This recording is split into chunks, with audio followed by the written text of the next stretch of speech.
بسم الله الرحمن الرحيم الحمد لله رب العالمين وبه نستعين والصلاة والسلام على نبينا محمد وعلى آله وصحبه ومن تبعهم بإحسان إلى يوم الدين وبعد رب اشرح لي صدري ويسر لي أمري واحلل عقدة من لساني يفقه قولي رب زدني علما حاضرین مجلس، میری تقریر کا عنوان ہے نبی کریم صلی اللہ علیہ وسلم کی دعوت توحید۔ توحید اللہ سبحانہ وتعالیٰ کو ربوبیت، الوہیت اور اسماء و صفات کی خصوصیات میں اکیلے جاننے کا نام توحید ہے۔ توحید کس قدر اہم ہے کہ اللہ سبحانہ وتعالیٰ نے انسانوں کو دنیا میں بھیجنے سے پہلے ہی اس کا درس دے دیا تھا۔ اللہ نے فرمایا وَإِذَا أَخَذَ رَبُّكَ مِن بَنِي آدَمَ مِن ظُهُورِهِمْ ذُرِّيَّتَهُمْ وَأَشْهَدَهُمْ عَلَى أَنفُسِهِمْ أَلَسْتُ بِرَبِّكُمْ قَالُوا بَلَى شَهِدْنَا۔ اس وقت کو یاد کرو جب اللہ سبحانہ وتعالیٰ نے انسان کے پشتوں سے ان کے اولادوں کو نکالا اور ان سے گواہی لی کہ کیا میں تمہارا رب نہیں ہوں؟ سب نے ایک زبان ہو کر کے کہا ہاں کیوں نہیں، یعنی آپ ہمارے رب ہیں۔ توحید ہی کی خاطر انسانوں اور جناتوں کی تخلیق ہوئی ہے۔ اللہ سبحانہ وتعالیٰ نے فرمایا وَمَا خَلَقْتُ الْجِنَّ وَالْإِنسَ إِلَّا لِيَعْبُدُونَ، میں نے جنوں اور انسانوں کو صرف اور صرف اپنی عبادت کے لیے پیدا فرمایا ہے۔ توحید کی گواہی اللہ رب العالمین نے خود دی ہے اور اپنی اس گواہی پر فرشتوں کو اور اہل علم کو گواہ بنایا ہے۔ توحید ہی کے خاطر انبیاء کرام علیہ السلام کی نبوت و رسالت کا سلسلہ جاری ہوا۔ توحید دین اسلام کا سب سے پہلا اور سب سے اہم رکن ہے۔ ایمان کے شاخوں میں توحید سے بڑھ کر کے کوئی بھی شاخ نہیں ہے۔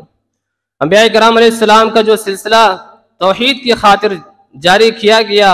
اللہ تعالیٰ نے اس کے بارے میں فرمایا وَلَقَدْ بَعَثْنَا فِي كُلِّ أُمَّةٍ رَسُولًا أَنِ اعْبُدُوا اللَّهَ وَاجْتَنِبُوا الطَّاغُوتَ، ہم نے ہر امت کے اندر نبی کو بھیجا اس دعوت کے ساتھ کہ صرف اور صرف اللہ رب العالمین کی عبادت کریں اور طاغوت کی عبادت سے اجتناب کریں۔ انبیاء کرام علیہ السلام کی دعوت کا خلاصہ بیان کرتے ہوئے اللہ رب العالمین نے فرمایا کہ جتنے بھی انبیاء کرام علیہ السلام آئے سب نے اسی دعوت توحید ہی سے اپنی دعوت کا آغاز کیا۔ سورہ شعراء کے اندر اللہ رب العالمین نے مختلف نبیوں کی دعوت کا تذکرہ کیا اور فرمایا کہ سب نے اسی توحید کے سب سے پہلے دعوت دی۔ نبوت و رسالت کا سلسلہ اللہ رب العالمین نے نبی کریم صلی اللہ علیہ وسلم پہ ختم کیا۔ آپ صلی اللہ علیہ وسلم بھی اپنی دعوت کو سب سے پہلے اسی توحید کے ذریعے سے آپ نے آغاز کیا۔ ربیع ابن عبادت دیلی رضی اللہ عنہ کہتے ہیں کہ میں نے نبی صلی اللہ علیہ وسلم کو مجاز کے بازار میں دیکھا کہ آپ لوگوں سے یہ کہہ رہے ہیں یا ایھا الناس قولوا لا الہ الا اللہ تفلحوا، لوگوں لا الہ الا اللہ کا اعتراف اور اقرار کر لو تم کامیاب ہو جاؤ گے۔ آپ لوگوں کے گلیوں میں داخل ہو رہے ہیں، لوگ آپ کے اطراف جمع ہوئے ہیں، کسی کو کچھ کہنے کی ہمت نہیں ہے، لیکن آپ کہ خاموش نہیں رہتے۔ آپ صرف اور صرف لوگوں کو اسی توحید کی دعوت دیتے ہیں اور کہتے ہیں یا ایھا الناس قولوا لا الہ الا اللہ تفلحوا، کہ لوگوں لا الہ الا اللہ کا اعتراف و اقرار کر لو تم کامیاب ہو جاؤ گے۔ آپ صلی اللہ علیہ وسلم نے اپنے صحابہ کرام رضوان اللہ علیہم اجمعین کو بھی اپنی دعوت کا آغاز اسی توحید کے ذریعے سے کرنے کا حکم دیتے ہوئے فرمایا، آپ نے معاذ بن جبل رضی اللہ تعالیٰ عنہ سے کہا انک تأتی قوما من اہل الکتاب،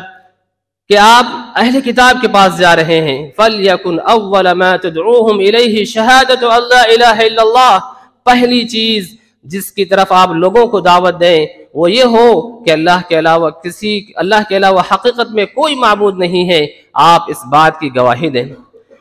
انسان کو کسی چیز کا جب فائدہ معلوم ہوتا ہے، کسی چیز سے حاصل ہونے والے جب فوائد کا علم ہوتا ہے، انسان اس چیز کے تئیں بڑا ہی سنجیدہ ہوتا ہے، اس کو بڑے ہی شوق کے ساتھ سنتا بھی ہے اور اس کو اپنی زندگیوں میں نافذ بھی کرتا ہے اور اس پر پابند رہنے کی کوشش کرتا ہے۔ اسی لیے اللہ کے نبی صلی اللہ علیہ وسلم نے توحید کے مختلف فوائد اور مختلف فضائل بھی بتائے۔ آپ نے فرمایا کہ جو آدمی توحید کی حالت میں وفات پا جائے، اگرچہ کہ اس کے ساتھ بہت سے گناہ ہوں، لیکن توحید کی حالت میں وفات پانے کے سبب اگرچہ کہ اللہ رب العالمین اس کے گناہوں کے عوض اسے سزا دے یا چاہے تو اللہ تعالیٰ معاف کر دے، لیکن حتمی اور آخری ٹھکانہ اس کا جنت ہوگا۔ اللہ کے نبی صلی اللہ علیہ وسلم نے فرمایا من مات وهو يعلم انه لا الہ الا اللہ دخل الجنہ، کہ جو آدمی یہ جانتے ہوئے وفات پاتا ہے کہ اللہ کے علاوہ حقیقت میں کوئی معبود نہیں، تو وہ جنت میں داخل ہوگا۔ یہاں یہ بات جان لینا چاہیے کہ یہاں جاننے سے مراد صرف یہ نہیں ہے کہ آدمی جان لے اور بس اسی پر اکتفا کرے، نہیں، بلکہ اس کے تقاضے کو بھی پورا کرنا ہے۔ شہادتین کے اعتراف کے اعتبار سے اس کا جو تقاضا ہے اس کو اپنی زندگیوں میں نافذ بھی کرنا ہے، اور اسی میں زندگی بھر جو ہے چلتے رہنا ہے، ورنہ مجرد علم سے کچھ ہونے والا نہیں، یعنی علم کے ساتھ اس کا تقاضا بھی پورا کرنا ضروری ہے۔ ایک دوسری حدیث میں اللہ کے نبی صلی اللہ علیہ وسلم نے فرمایا من مات یشرک باللہ شیئا دخل النار ومن مات لا یشرک باللہ شیئا دخل الجنہ، جو آدمی اللہ تعالیٰ کے ساتھ کسی کو شریک ٹھہراتے ہوئے وفات پا جاتا ہے تو وہ جہنمی ہوگا، اور جو آدمی اللہ کے ساتھ کسی کو شریک ٹھہرائے بغیر وفات پا جاتا ہے تو وہ جنتی ہوگا۔ اہل توحید کے فائدہ بتاتے ہوئے فرمایا کہ جو آدمی موحد ہے اس کے پاس شرک نہیں پایا جا رہا ہے، اللہ سبحانہ وتعالیٰ ایسے افراد کے گناہوں کو معاف کرتا رہتا ہے۔ اللہ کے نبی صلی اللہ علیہ وسلم کی ایک مشہور حدیث ہے جس میں آپ نے فرمایا کہ پیر اور جمعرات کے دن جنت کے دروازے کھولے جاتے ہیں، اور جو ہے ان دونوں دنوں میں ہر اس شخص کی مغفرت کر دی جاتی ہے جو اللہ رب العالمین کے ساتھ شرک نہیں ٹھہراتے ہیں، سوائے ان دونوں بندوں کے جن کے اور ان کے بھائی کے مابین نفرت ہوتی ہے۔ اللہ کے نبی صلی اللہ علیہ وسلم کہتے ہیں کہ اللہ نے فرمایا، کہتے ہیں کہ ان دونوں کو مہلت دے دو یہاں تک کہ وہ آپس میں صلح کر لیں، ان دونوں کو مہلت دو یہاں تک کہ وہ صلح کر لیں، ان دونوں کو مہلت دو یہاں تک کہ وہ صلح کر لیں۔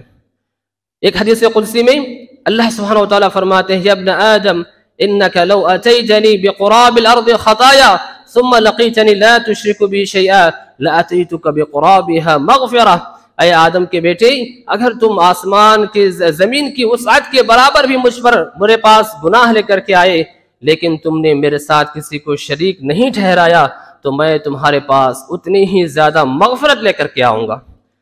توحید کے فائدوں میں سے جو آپ نے بتایا ہے وہ یہ کہ توحید والوں ہی کی سفارش اللہ سبحانہ وتعالیٰ قبول کریں گے۔ جنازے کی نماز کے سلسلے میں جو آپ صلی اللہ علیہ وسلم کی حدیث وارد ہے، آپ نے اس میں فرمایا ہے کہ کسی مسلمان کی جب جنازہ کی نماز میں 40 موحدین شریک ہوتے ہیں جو اللہ کے ساتھ کسی کو شریک نہیں ٹھہراتے، تو آپ نے فرمایا کہ اللہ تعالیٰ ان 40 لوگوں کو اس میت کے حق میں سفارشی بنائے گا۔ توحید کے فائدے بتاتے ہوئے آپ صلی اللہ علیہ وسلم نے یہ بھی بتایا کہ توحید والوں ہی کو کل قیامت کے دن جب نفسہ نفسی کا عالم ہوگا اور انبیاء کرام علیہ السلام بھی اللہ رب العالمین کے دربار میں سفارش کرنے سے معذرت کر لیں گے، ایسے حساس موقع سے بھی اگر کسی کو سفارش ملے گی تو وہ جو ہے موحدین ہیں۔ ابو ہریرہ رضی اللہ تعالیٰ عنہ نے نبی کریم صلی اللہ علیہ وسلم سے پوچھا، اے اللہ کے نبی صلی اللہ علیہ وسلم، من اسعد الناس بشفاعتک یوم القیامہ، کہ سب سے بڑا خوش نصیب آدمی کون ہے جس کو آپ کی سفارش قیامت کے دن ملنے والی ہے؟ آپ صلی اللہ علیہ وسلم نے سب سے پہلے ابو ہریرہ رضی اللہ تعالیٰ عنہ کی ہمت افزائی کی اور کہا کہ اے ابو ہریرہ، تم نے جو سوال کیا ہے مجھے معلوم تھا کہ تم سے پہلے ایسا سوال کوئی نہیں کر سکتا ہے، کیونکہ میں دیکھتا ہوں کہ آپ کے پاس علم حدیث کے سلسلے میں، حدیث کو حاصل کرنے کے سلسلے میں حرص پایا جاتا ہے۔ اس ہمت افزائی کے بعد، اس تشجیع کے بعد آپ نے فرمایا، اسعد الناس بشفاعتی من قال لا الہ الا اللہ خالصا من قلبی او قال خالصا من نفسی، میری سفارش کا سب سے زیادہ مستحق وہ ہوگا جس نے لا الہ الا اللہ کا اعتراف اپنے سچے دل سے کیا ہو۔ نبی کریم صلی اللہ علیہ وسلم کی دعوت توحید کا مظہر اور پہلو یہ بھی ہے کہ آپ صلی اللہ علیہ وسلم بچپن ہی سے بچوں کے دلوں میں توحید کو پیوست کرنے کی کوشش کرتے، بچپن ہی سے ان کو توحید کی تربیت دیتے، اور جو ہے اسی پہ ان کی جو ہے انہیں پروان چڑھاتے تھے۔ اس سلسلے میں آپ عبداللہ ابن عباس رضی اللہ عنہما کی روایت کو یاد رکھیں۔ کہتے ہیں کہ میں آپ صلی اللہ علیہ وسلم کے ساتھ ایک موقع سے تھا، آپ نے مجھے کہا یا غلام انی اعلمک کلمات، اے بچے میں تمہیں چند باتیں سکھانے جا رہا ہوں، انی اعلمک کلمات، میں چند باتیں تمہیں سکھانے جا رہا ہوں، احفظ اللہ یحفظک، تم اللہ کی حفاظت کرو اللہ رب العالمین تمہاری حفاظت کرے گا، احفظ اللہ تجدہ تجاہک، اللہ کی حفاظت کرو، مصیبت کے وقتوں میں اللہ کو تم اپنے سامنے پاؤ گے، اذا سألت فاسأل اللہ، جب مانگنا ہو تو اللہ رب العالمین سے مانگنا، وَإِذَا اسْتَعَنْتَ فَاسْتَعِنْ بِاللَّهِ، مدد طلب کرنا ہو تو اللہ تعالیٰ ہی سے مدد طلب کرنا، وَاعْلَمْ أَنَّ الْأُمَّةَ لَوْ اجْتَمَعَتْ عَلَىٰ أَن يَنْفَعُوكَ بِشَيْءٍ لَا يَنْفَعُوكَ إِلَّا بِشَيْءٍ قَدْ كَتَبَهُ اللَّهُ لَكَ، جان لو کہ اگر امت آپ کو اکٹھا ہو کر کے فائدہ پہنچانا چاہے تو آپ کو اتنا ہی فائدہ پہنچا سکتے ہیں جتنا آپ کے حصے میں لکھ دیا گیا ہو، اور یہ بھی یاد رکھو پوری دنیا کے لوگ جمع ہو کر کے آپ کو نقصان پہنچانا چاہے آپ کو اتنا ہی نقصان پہنچا سکتے ہیں جتنا نے آپ کے حق میں اللہ تعالیٰ نے مقدر کر دیا ہے۔ آپ غور کریں کہ عبداللہ بن عباس رضی اللہ عنہما کا یہ واقعہ یہ نہیں معلوم کہ نبوت کے کس سال کا ہے، البتہ اتنا معلوم ہے کہ نبی کریم صلی اللہ علیہ وسلم کی وفات تک وہ تقریباً 15 سال اور اس کے نیچے ہی تھے۔ آپ اس سے اندازہ لگائیے کہ اللہ کے نبی صلی اللہ علیہ وسلم کس قدر بچوں کے ساتھ توحید کے معاملے میں اور اس کے تعلیم کے معاملے میں توجہ دیتے، بچپن ہی سے ان کے دلوں میں عقیدہ توحید کو راسخ اور پیوست کرتے تھے۔ توحید کے سلسلے میں آپ صلی اللہ علیہ وسلم کی جو کوششیں ہیں وہ بچوں ہی کے ساتھ نہیں تھی، بلکہ آپ صلی اللہ علیہ وسلم بڑوں کو بھی توحید کی تربیت کرتے، انہیں بھی توحید کا جو ہے سبق دیتے، توحید کی انہیں بھی تعلیم دیتے۔ معاذ بن جبل رضی اللہ تعالیٰ عنہ ایک دوسرے موقع سے آپ صلی اللہ علیہ وسلم کے ساتھ تھے، اور جو ہے آپ صلی اللہ علیہ وسلم نے ان سے سوال کیا، اے معاذ جانتے ہو کہ اللہ کا حق بندوں پہ کیا ہے اور بندوں کا حق اللہ پہ کیا ہے؟ معاذ رضی اللہ تعالیٰ عنہ نے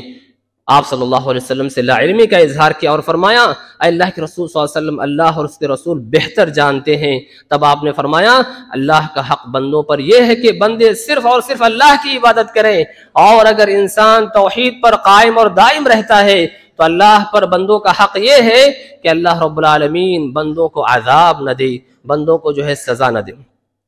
آپ صلی اللہ علیہ وسلم لوگوں کو اپنے صحابہ کو شرک کی خطرناکی کے بارے میں بھی بتاتے کہ شرک کس قدر خطرناک گناہ ہے۔ عبداللہ بن مسعود رضی اللہ تعالیٰ عنہ نے آپ سے سوال کیا ای الذنب اعظم، اے اللہ کے نبی صلی اللہ علیہ وسلم گناہوں میں سب سے بڑا گناہ کون سا ہے؟ آپ نے فرمایا ان تجعل للہ ندا وهو خلقک، کہ تم اللہ کے ساتھ کسی کو شریک کرو، اللہ کے ساتھ کسی کو تم پارٹنر بناؤ، حالانکہ اللہ رب العالمین ہی نے تمہیں پیدا کیا ہے۔ اور فرمایا کہ جو آدمی شرک کی حالت میں وفات پا جاتا ہے تو ایسی صورت میں اللہ تعالیٰ ایسے شخص کو ہرگز بھی معاف نہیں کرے گا، بلکہ اس کا ٹھکانہ تو جہنم ہے۔ اللہ کے نبی صلی اللہ علیہ وسلم فرماتے ہیں من لقی اللہ یشرک بہ شیئا دخل النار، جو آدمی اللہ سے اس حالت میں ملاقات کرتا ہے کہ وہ اللہ کے ساتھ دوسروں کو شریک کرتا تھا تو ایسی صورت میں وہ جہنمی ہوگا، جہنم میں داخل ہوگا۔ جہاں آپ صلی اللہ علیہ وسلم ذہنی طور پر لوگوں کو تیار کرتے، انہیں توحید کے بارے میں بتاتے، شرک سے جو ہے انہیں آگاہ کرتے، اگر آپ صلی اللہ علیہ وسلم کو صحابہ کرام رضوان اللہ علیہم اجمعین سے یا کسی سے بھی ایسے اعمال دیکھنے کو ملتا جس میں شرک کی بو آتی ہو، جس میں شریعت کی مخالفت ہو، شرک کا شائبہ پایا جاتا ہو، جو انسان کو شرک تک لے جاتا ہو، آپ صلی اللہ علیہ وسلم اسے کبھی بھی برداشت نہیں کرتے۔ اس طرح کی متعدد مثالیں آپ کو احادیث کی کتابوں میں مل جائیں گی کہ آپ نے کہیں پہ دیکھا کہ کوئی آدمی ایسی بات کہہ رہا ہے جس سے شرک کی بو آ رہی ہے، جس سے شرک کا جو ہے شائبہ پایا جا رہا ہے، جو شرک تک انسان کو لے جا رہا ہو، آپ صلی اللہ علیہ وسلم فوراً اسے تنبیہ کرتے۔ ایک موقع سے ایک صحابی آئے اور اللہ کے نبی صلی اللہ علیہ وسلم سے کہا اے اللہ کے رسول صلی اللہ علیہ وسلم ماشاء اللہ وشئت، یعنی کوئی کام ہو گیا ہے اس لیے کہ آپ نے چاہا اور اللہ رب العالمین نے چاہا، یعنی اللہ کی مشیت کو اور نبی کی مشیت کو اس نے دونوں کو برابر کر کے بتا دیا۔ آپ صلی اللہ علیہ وسلم فوراً جو ہے کہا اجعلتنی واللہ عدلا، کیا تم نے مجھے اور اللہ کو برابر بنا دیا ہے؟ بل قل ما شاء اللہ وحدہ، آپ جو ہے صرف ما شاء اللہ کہیں، ما شاء اللہ وشئت آپ نہیں کہہ سکتے۔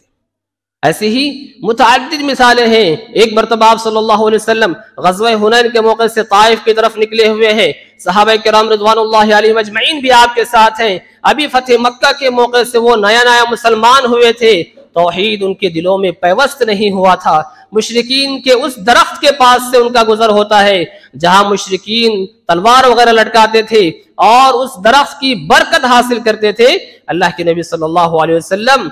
نے فوراً لوگوں کے اس مطالبے پہ سختی سے ان کے ساتھ جو ہے معاملہ فرمایا۔ یہ نہیں دیکھا کہ آپ صلی اللہ علیہ وسلم نے یہ نہیں دیکھا کہ وہ ابھی مسلمان ہوئے ہیں، ابھی ان کو اسلام میں آئے ہوئے زیادہ دن نہیں ہوا ہے۔ آپ نے کہا کہ تمہارا یہ جو مطالبہ مشرکین کی طرح ایک ذات انوات کو مقرر کرنے کا یہ جو مطالبہ ہے، یہ ایسے ہی ہے جیسے کہ بنو اسرائیل کے لوگوں نے موسیٰ علیہ السلام سے مطالبہ کیا تھا اجعل لنا الہا کما لہم آلہہ، کیا کہ آپ ہمارے لیے بھی ویسے ہی معبود متعین کر دیں جیسے کہ ان کے معبود ہیں۔ تو گویا کہ آپ اس واقعے سے اندازہ لگائیے کہ اللہ کے نبی صلی اللہ علیہ وسلم توحید کے معاملے میں ذرہ برابر بھی جو ہے کوتاہی کو برداشت نہ کر دیں۔ غیب جاننا اللہ کے نبی اللہ تعالیٰ کی خصوصیات میں سے ہے، اللہ کے علاوہ کوئی غیب نہیں جانتا ہے۔ ایک موقع سے آپ صلی اللہ علیہ وسلم ایک صحابیہ کے گھر تشریف لے گئے ہیں، آپ صلی اللہ علیہ وسلم کو دیکھ کر کے چھوٹی چھوٹی بچیاں اشعار پڑھنے لگیں، اور اشعار پڑھتے پڑھتے آپ کی تعریف میں یہ بات کہہ گئی وَفِينَا نَبِيٌّ يَعْلَمُ مَا فِي غَدِ،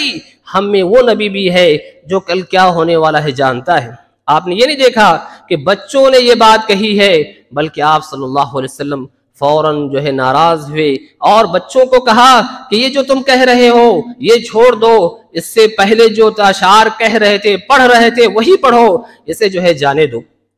ایک موقع سے آپ صلی اللہ علیہ وسلم نے عمر رضی اللہ تعالیٰ عنہ کو دیکھا کہ وہ غیر اللہ کی قسم کھا رہے ہیں۔ آپ نے اونچی آواز سے کہا ان اللہ ینہاکم ان تحلفوا بآبائکم، لوگو اللہ تعالیٰ تمہیں اپنے باپ داداؤں کی قسم کھانے سے روکتا ہے۔ من کان حالفا فلیحلف باللہ او لیصمت، جسے قسم کھانا ہے وہ اللہ رب العالمین کی قسم کھائے یا خاموش رہ جائے۔ تو یہ اور اس طرح کے متعدد واقعات آپ کو ملیں گے جہاں اللہ کے نبی صلی اللہ علیہ وسلم نے توحید پر ہونے والے معاملات کے سلسلے میں تنبیہ کی ہے، لوگوں کو متنبہ کیا ہے، ان کی غلطی کی اصلاح کی ہے تاکہ لوگ شرک سے جو ہے چوکنا رہیں، شرک تک پہنچنے والے معاملات سے بچتے رہیں۔ اسی لیے آپ صلی اللہ علیہ وسلم نے ابو ذر رضی اللہ تعالیٰ عنہ کو جو وصیت کی تھی، انہی وصیت کے الفاظ یہ وارد ہیں لا تشرک باللہ،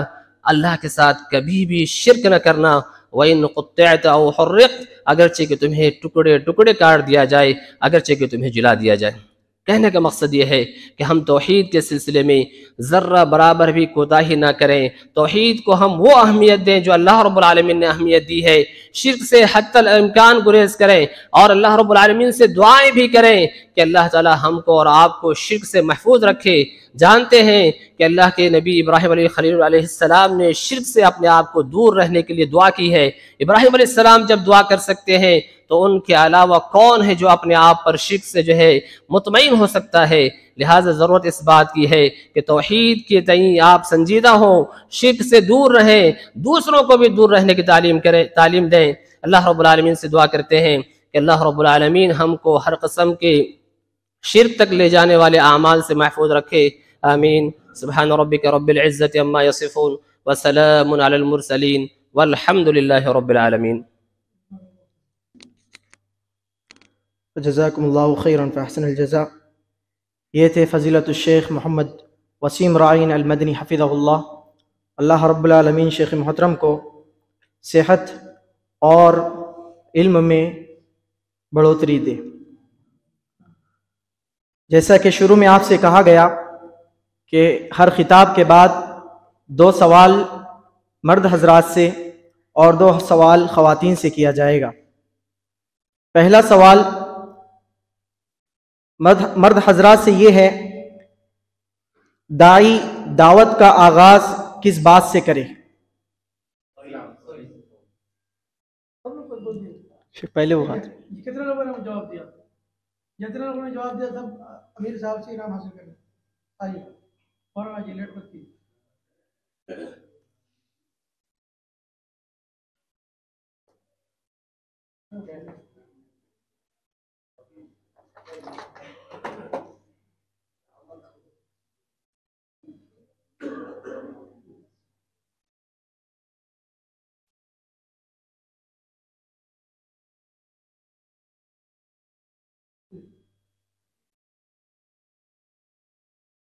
دوسرا سوال یہ ہے، شفاعت محمدی کا سب سے زیادہ حقدار کون ہے؟ شفاعت محمدی کا سب سے زیادہ حقدار کون ہے؟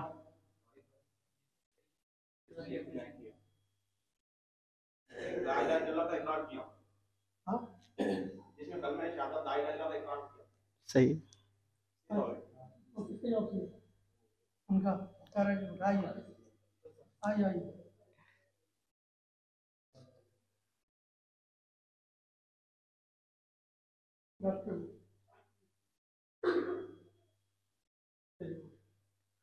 خواتین کے لیے 2 سوال. پہلا سوال ہے، خواتین میں جو سب سے پہلے جواب دے گا ان کو انعام دیا جائے گا. پہلا سوال ہے ان کے لیے، اسلام کا سب سے پہلا رکن کیا ہے؟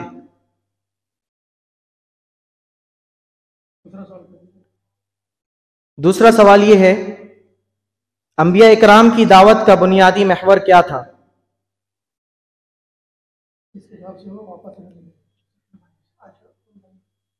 جن لوگوں کا جواب صحیح ہے، جن نے پہلے جواب دیا ہے، وہ عائشہ باجی سے اپنا انعام حاصل کر لیں.